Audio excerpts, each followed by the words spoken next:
অন্নপূর্ণা যোজনায়। নমস্কার।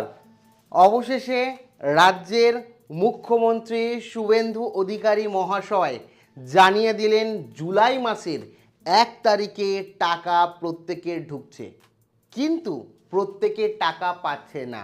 কারা টাকা পাবে, কাদের কাদের নাম বাদ যাবে এবং কি ভুল করলে আপনি জুলাই মাসে টাকা পাবেন না এবং মাসিক প্রকল্প বা অন্নপূর্ণা যোজনার দরুন মাসে যে 3,000 টাকা সরকারি তহবিল থেকে আপনার পাওয়ার কথা, সেই টাকা আপনার ব্যাংক অ্যাকাউন্টে ঢুকবে না।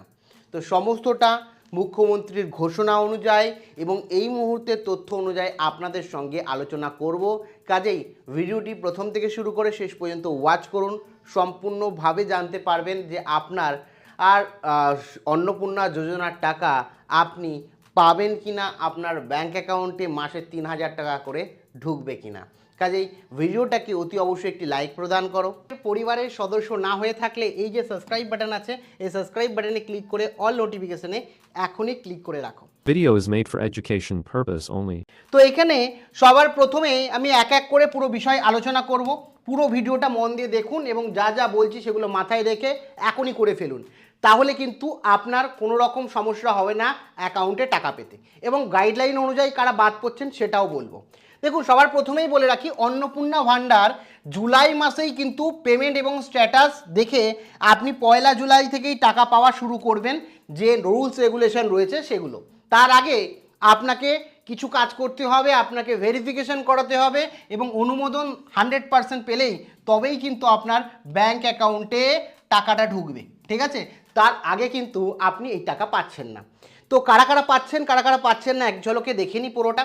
1 জুলাইয়ে কারা পাচ্ছেন, প্রথম কথা, প্রথম ধাপ যেটা আপনারা হয়তো কেউ অনলাইনে আবেদন করেছেন, কেউ হয়তো আবার অফলাইনে আবেদন করেছেন। তো এখানে জুন মাসের মাঝামাঝি সময় মানে 10 তারিখের মধ্যে যারা যারা আবেদন করে ফেলেছেন এবং ভেরিফিকেশন সফলভাবে সম্পন্ন হয়েছে, তাদের মধ্যে কিন্তু বেশিরভাগ মানুষের টাকা ট্রান্সফার অলরেডি হয়ে গেছে।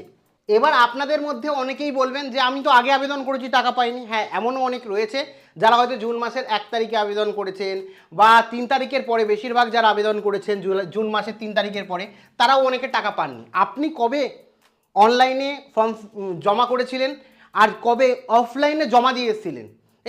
আপনি পঞ্চায়েত বা মিউনিসিপ্যালিটি যেখানেই হোক অফলাইনে ফর্ম জমা দিয়েছেন, অবশ্যই কমেন্টে লিখে জানান, তাহলে সবাই জানতেও পারবে যে কতদিন বাবদ টাকা অ্যাকচুয়ালি এখনও দেওয়া হয়নি। অ্যাকচুয়াল সরকার যেটা বলছে, প্রায় কখনো শোনা যাচ্ছে এক একজনের থাকে এক একটা ডেটা শোনা যাচ্ছে, যে কোথাও বলা হচ্ছে 80 লাখ দেওয়া হয়েছে মানুষকে, কোথাও বলা হচ্ছে আবার যে না 21 লাখ মানুষ বা 25 লাখ মানুষ পেয়েছে। তো আপনারা পেয়েছেন, আপনারা আবেদন করেছেন, আপনারা যারা পেয়েছেন তারাও লিখুন কবে পেয়েছেন, আর যারা পাননি সেটাও ডেট লিখুন, পেয়েছেন কি পাননি, আরও ক্লিয়ার হবে মানুষের কাছে।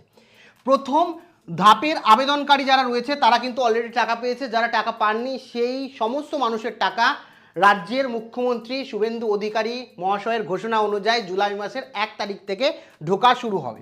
প্রথম কিন্তু ভেরিফিকেশন হবে, প্রায় বলা হচ্ছে এই মুহূর্তে সূত্র মারফত যে তথ্য রয়েছে যে 50% কিন্তু অলরেডি ভেরিফিকেশন হয়েছে, অনেকে ভেরিফিকেশনই করেননি। তো সেটাও আমি বলবো।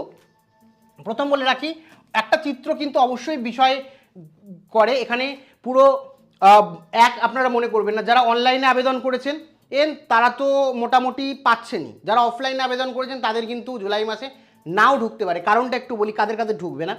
প্রথমে বলে রাখি যে ডাটা এন্ট্রি, যারা অনলাইনে আবেদন করেছেন তাদের ক্ষেত্রে এই জিনিসটা সরাসরি হয়ে গেছে। আপনি পোর্টালে গিয়ে নিজে আবেদন করেছেন নিজের সমস্ত ডিটেলস দিয়ে, মানে আপনি অলরেডি সরকারে ফর্ম ফিল আপ করে ফেলেছেন।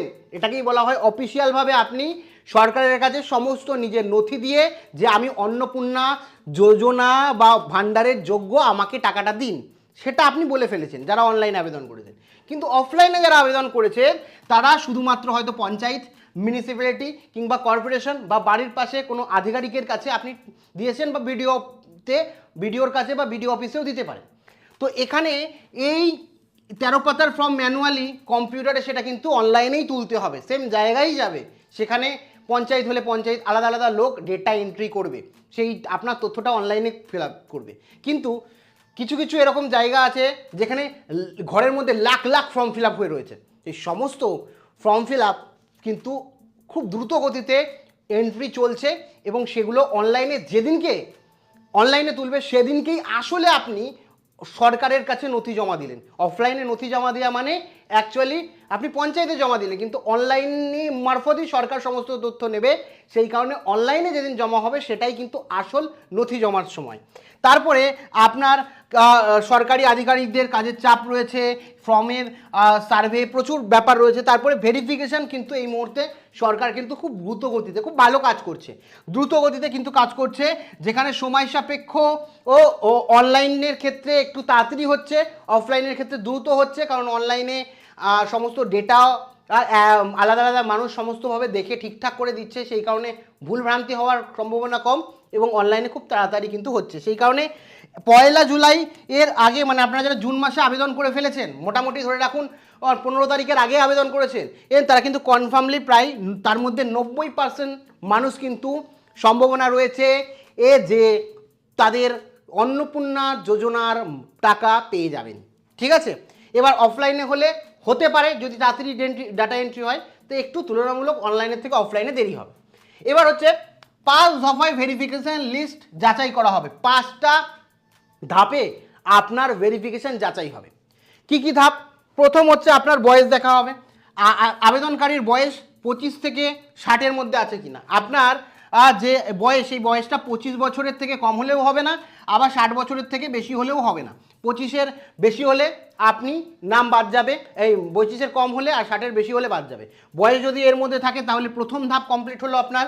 আর তারপরে ভোটার লিস্ট দেখা যাবে, ভোটার কার্ডের তথ্য সঠিক আছে কিনা এবং SIR অনুযায়ী আপনার ভোটের নামের লিস্ট আছে কিনা। যদি SIR 2026-এ আপনার লিস্ট থাকে তাহলে আপনি দ্বিতীয় ধাপও কমপ্লিট করে ফেলেছেন। তারপরে হচ্ছে তৃতীয় ধাপ, আপনার চাকরি, আবেদনকারীর কোনো সরকারি চাকরি করবেন কিনা, আবেদনকারী কোনো সরকারি চাকরি করবেন কিনা। তো আবেদনকারী কোনো সরকারি চাকরি করবেন কিনা 3 নম্বরে যদি বলি, যে যদি সরকারি চাকরি করে থাকে তাহলে পাবেন না, সরকারি যদি আপনি সরকারি চাকরি না করে থাকেন তাহলেও আপনি পাচ্ছেন। 3 নম্বর ধাপ চেক হবে। 4 নম্বর ধাপ চেক হবে আয়কর, আপনি কি ইনকাম ট্যাক্স দেন, আপনি কি ITR ফাইল করেন। যদি আপনি ITR ফাইল করেন তাহলে আপনি বাদ, ITR ফাইল না করলে আপনাকে এখানেও আপনি পাস করে যাচ্ছেন। 4 নম্বর ধাপও আপনার পাস। 5 নম্বর ধাপ যেটা দেখা হবে ডকুমেন্টেশন, মানে পোর্টালে যে সমস্ত তথ্য দিয়েছেন, ডকুমেন্ট দিয়েছেন, দুটো ডকুমেন্ট মেন, একটা হচ্ছে আধার কার্ড, আরেকটা হচ্ছে আপনার আর ভোটার কার্ড। এছাড়া প্যান কার্ডের নাম্বার ঠিকঠাক দিয়েছেন কিনা ওটাও কিন্তু, এই প্যান কার্ড দিয়েই কিন্তু আয়করের তথ্যটা চেক হবে। তো এখানে ডকুমেন্টেশন এই দুটো দেখবে ঠিকঠাক আছে কিনা, সমস্ত স্পেলিং সমস্তটা ঠিকঠাক আছে কিনা। সেই 5 নম্বরের ডকুমেন্টেশনে যদি ঠিক থাকে তাহলে আপনার কিন্তু যাচাইকরণের 5 দফা কমপ্লিট। 5 দফায় কিন্তু আপনার এই ডকুমেন্টেশন যাচাই হবে। এবার অনলাইন আবেদনের একটা সবথেকে বড় সমস্যা, অনেকেই কি হচ্ছে, অনলাইনে যে ডকুমেন্টেশন দিয়েছেন সেখানে কিন্তু দুটোই আপনাকে পিড দিতে হবে। অনেকে কি করেছেন, শুধুমাত্র এক পিড দিয়েছেন, ঠিক আছে, একদিক ছবির একদিক দিয়েছেন, সেখানে ভেরিফিকেশান ফেল হবেই বলছি না, হওয়ার সম্ভাবনা কিন্তু বেড়ে যায়। তো সেক্ষেত্রে আপনার করা উচিত কি, আর যারা আবেদন করেনি তারাও কি করবেন, যে আধার কার্ড যদি থাকে আধার কার্ডের পেছন পিঠটা সামনের পিঠ দুটোই দিতে হবে। যদি বড় আধার কার্ড হয় তাহলে শুধুমাত্র একদিক দিতে হবে। আপনার মনে রাখতে হবে আপনার যেমন নাম থাকবে তেমন আপনার অ্যাড্রেসও কিন্তু ডকুমেন্টেশনে থাকবে। ভোটার কার্ডেও সেম, পেছন আর সামনে দুটোই কিন্তু আপনাকে দিতে হবে। যদি প্যান কার্ড বড় হয় তাহলে পেছন দিক দেওয়ার প্রয়োজন নেই, এই এক জায়গায় যদি নাম অ্যাড্রেস দুটোই থাকে তাহলে দু পিঠ না দিলেও হবে। তো বেশিরভাগ ক্ষেত্রে ভেরিফিকেশানে 2 পিঠ দিলে কিন্তু খুব ভালোভাবে সাকসেসফুলি ভেরিফিকেশন হয়ে যাবে। 1 পিঠ যারা দিয়ে ফেলেছেন তাদের চিন্তা করার কোনো বিষয় নেই, আমি বলবো আপনাদেরও হয়ে যাওয়ারই কথা, কারণ আধার নাম্বার দিলেই সমস্ত ডিটেলস ফ্যাচ হয়ে যাবে। আধারের ডিটেলস যদি সব ঠিকঠাক থাকে চিন্তা করার সম্ভাবনা নেই, কিন্তু যারা করছেন এই ভুলটা করবেন না। এরপরে বলে রাখি, এই অনুমোদনের 4টি ধাপ, ব্লক থেকে আপনার ব্যাংক অ্যাকাউন্ট। প্রথম হচ্ছে ব্লক বা পঞ্চায়েত প্রাথমিকভাবে যাচাই করবে। 4টে ধাপে আপনার যাচাইকরণ হবে। প্রথম আপনার পঞ্চায়েত স্তরে সব ঠিকঠাক আছে কিনা যাচাই হবে, তারপরে জেলা স্তরে অনুমোদন হবে, তারপরে যে তালিকাভুক্ত তারা উপভোক্তাদের নাম তালিকাভুক্ত হবে এবং তারপরে ব্যাংক অ্যাকাউন্টে ট্রান্সফার হবে। অ্যাকচুয়ালি ব্যাপারটা কি, প্রথমে সরাসরি যে জেলা স্তরে প্রথমে ম্যানুয়ালি টাইপ করে জেলা স্তরেই পাঠিয়ে দেওয়া হয়। সেখানে জেলা স্তরে বলে জেলা আধিকারিক যারা রয়েছে মানে প্রথমে যাবে বিডিও ও এসডিওর কাছে, এসডিওর কাছে, তারা ভেরিফিকেশন করবে, ডেটা এন্ট্রি করবে পঞ্চায়েত মিউনিসিপ্যালিটি, ওরা ভিডিও এসডিওর কাছে পাঠাবে, সমস্তটা দেখবে, ওরা পাঠিয়ে দেবে ডিস্ট্রিক্ট ম্যাজিস্ট্রেটের কাছে। ডিস্ট্রিক্ট ম্যাজিস্ট্রেট সমস্তটা ক্লিয়ার করলে চলে যাবে রেভিনিউ ডিপার্টমেন্টের কাছে। রেভিনিউ ডিপার্টমেন্ট থেকে সরাসরি আপনার নামের লিস্ট আসবে এবং আপনার টাকাটা ব্যাঙ্ক অ্যাকাউন্টে চলে আসবে। এখানে আপনার আবেদন করে টাকা দেরি হচ্ছে কেন, এর জন্য আপনাদের স্ট্যাটাস আপনারা দেখতে চাইছেন, ঠিক আছে। এরপরে হচ্ছে আপনারা অনেকেই জানতে চাইছেন যে স্ট্যাটাস কিভাবে দেখব। অনেক ভিডিওও আছে ইউটিউবে যে স্ট্যাটাস কিভাবে দেখা যায়, প্রত্যেকটা ভিডিওই কিন্তু রং। এখনো অফিসিয়ালভাবে স্ট্যাটাস দেখার কোনো অপশান দেয়নি। অনেকে বলছে স্ট্যাটাসের কথা বলে, অনেকে হচ্ছে ফর্মটাকে ডাউনলোড করে বলছে ভেরিফিকেশনের জন্য দিয়ে আসতে হবে, এরকম কিছু নেই। এখন বললাম যে মোটামুটি এই মুহূর্তে যে তথ্য আছে 60 থেকে 70% ভেরিফিকেশন প্রায় হয়ে গেছে এবং ম্যানুয়ালি সব ভেরিফিকেশন হয়ে যাবে, 100% ভেরিফিকেশন হবে।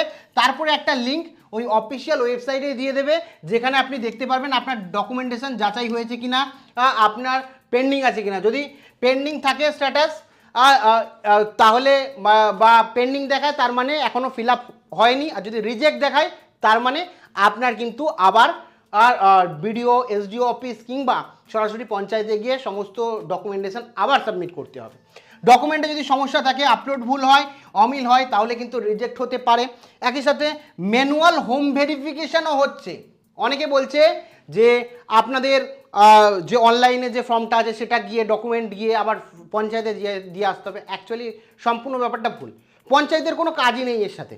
পঞ্চায়েতে আপনি জমা দিচ্ছেন, সেটা অ্যাজ এ পেপার অনুযায়ী সমস্তটা থাকছে, তারপরে ওই কাগজটারও কোনো দাম নেই যেগুলো ডকুমেন্ট দিয়েছেন, তারা স্ক্যান করে আপনি যেরকম অনলাইনে দিয়েছেন ওরা অনলাইনেই আপলোড করবে। ওদের সেম জায়গা থেকে একই জায়গায় অনলাইনেই পোর্টালে আপলোড করতে হবে, ওদেরও আলাদা কোনো সেকশন নেই, ঠিক আছে। আপনি অনলাইনে যেটা ঘরে বসে করছেন, পঞ্চায়েতের আধিকারিক আপনার লেখা তথ্যকে আবার অনলাইনে করছে, ওটা আলাদা কিছু নেই, ঠিক আছে। তো চিন্তা করার কিছু নেই। অনেক ক্ষেত্রেই সরকারি আধিকারিকরা আপনার বাড়ি বাড়ি গিয়ে ফিজিক্যাল ভেরিফিকেশান করবে, যেটা সময় সাপেক্ষ। হয়তো পঞ্চায়েত এরিয়ায় থাকলে আপনার বাড়িতে কল আসবে যে আপনি আসুন, এই ডকুমেন্ট নিয়ে একবার এসে যান, বা পঞ্চায়েত আধিকারিকরা আপনার বাড়িতে আসবে। তো এখানে প্রত্যেকের যে ভেরিফিকেশন হবেই এরও কোনো গ্যারেন্টি নেই, কারণ অফিসিয়ালভাবে ভেরিফিকেশনের কোনো নোটিশ নেই, পাবলিকলি অ্যাভেলেবেল নেই। সেই কারণে কিছু জায়গায় হচ্ছে, কিছু জায়গায় হচ্ছে না, কিন্তু বেশিরভাগ ক্ষেত্রেই এখন ভেরিফিকেশন কিন্তু শুরু হয়েছে। আপনাদের কি পঞ্চায়েত এরিয়া হলে পঞ্চায়েত এরিয়া বা মিউনিসিপ্যালিটি থেকে ভেরিফিকেশনের জন্য কোনো কল করেছে? অবশ্যই আপনারা কমেন্ট সেকশনে জানাবেন। আমাদের এলাকাতে প্রচুর জায়গায় ভেরিফিকেশন হচ্ছে, পঞ্চায়েত থেকে কল আসছে। আপনাদের কি অবশ্যই জানাবেন, দিয়ে থাকুন। এবং সাধারণ কথায় আপনাকে যদি বলি, ধৈর্য রাখুন। প্রত্যেকে যারা যোগ্য টাকা পাবেন সরকার যে অনুযায়ী বলেছে, এবং 36,000 কোটি টাকা, 36 কোটি টাকা না, 36,000 কোটি টাকা বরাদ্দ হয়েছে, ঠিক আছে। এবার যদি বলেন যে সবাই কি পাবে, না, লক্ষ্মীর ভাণ্ডার যারা পেয়েছিল সবাই পাবে না। ওই যে বললাম 5টা ধাপ রয়েছে, 5টা ধাপেই ভেরিফিকেশান হবে। সেখানে যদি আপনি উতরে যান তাহলে আপনি অবশ্যই টাকা পাবেন। তারপরেও যদি আপনি টাকা না পান তাহলে আপনাকে কি করণীয় আমি বলে দিলাম। তার সত্ত্বেও স্ট্যাটাস প্রক্রিয়া আসলে সমস্তটা ডিটেলস বলে দেবো, এবং আশা করছি, আমি চাই আপনারা যারা ভিডিও দেখছেন প্রত্যেকে ব্যাঙ্ক অ্যাকাউন্টে টাকা পেয়ে যান, আর যারা যোগ্য তাদের ব্যাঙ্ক অ্যাকাউন্টে পেয়ে যান, এবং সরকারি নিয়ম অনুযায়ী আপনারা পাবেনই। তো তার আগে আমি বলে রাখি যে 1 জুলাই এই টাকা ঢুকবে এমন নয়। আবেদন হলে ঠিকঠাক হলেও, যোগ্য হলেও হয়তো দেখা গেল 2 তারিখ ঢুকলো, হতে পারে 3 তারিখ ঢুকলো। সেই কারণে অপেক্ষা করুন। এখন দেখুন সরকার যেটা বলছে সেটা আমরা বলছি, কিন্তু দেখা যাচ্ছে সরকার নিজেই যেটা আগে বলেছিল সেটা হয়তো করলো না, সেক্ষেত্রে 2 দিন বেরোতেও পারে। এখন যে ইনফরমেশন আছে সেটাই দিচ্ছি। প্রক্রিয়া কিন্তু সময় সাপেক্ষ, টাকা না এলে চিন্তা করবেন না।